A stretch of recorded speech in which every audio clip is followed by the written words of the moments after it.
Hey guys, Juan Mazo with you here today. And today I'm going to be covering this is why kid trappers have a better shot at success than the kids who just stay in their lane. And what do I mean by that? So growing up, I was super disadvantaged, right? And this is actually one of the main reasons why kid trappers or hustlers, anyone who doesn't sell drugs, right? This is why they can get ahead. And it's because they know how to raise their own money. Like me personally, I was very disadvantaged growing up. Didn't have a ton of money. My family didn't have all the resources in the world.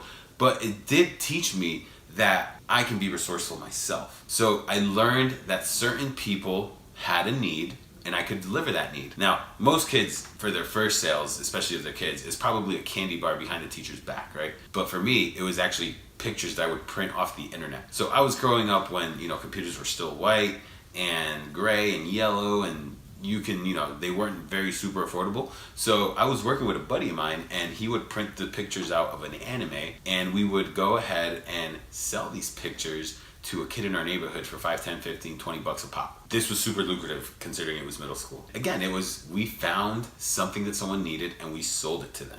The reason that works is because we were a little bit more bold, right? Kid trappers are a little bit more bold when it comes to things. They see they need money, then they're willing to take opportunities. Some kids would say, oh, that's like, they can just get it for free. Why not show them? Well, the kid wasn't really interested in it. So we took a shot and said, hey, you want to buy these from us? And he's like, yeah, I'll buy them from you. That's pretty bold, right? Like imagine the kid that is selling candy bars at a Walmart parking lot, walking up to you and it's like, hey, can you buy a candy bar from me? That's pretty bold. Most people are afraid to just ask for directions to a Starbucks.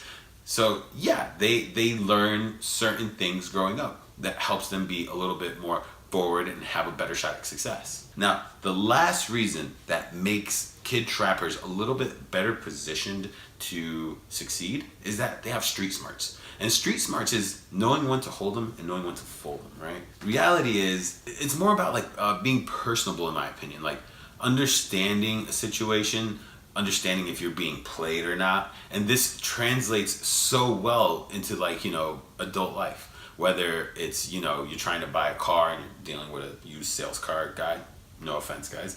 You have to know how to negotiate, you gotta know value, you need to understand being bold in general. All these things that combine that most kids who stay in their lanes never have to deal with output a really street smart, witty person. Like if you look at someone like my personal favorite mentors like Gary Vee, he's all about hustling. He's all about going out and finding your money, right? Like who has your money? He says be bold. He tells you go to the garage sales, like find something, like negotiate it down to a penny. And like most people come in, they're like, how much is this pen? They're like, it's $1. Okay, here's $1. Like no, 50 cents, 25 cents. Boldness, right?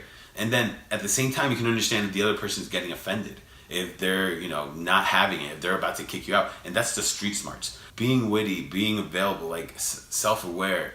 These are things that most kids just don't have the opportunity to fully learn and develop growing up.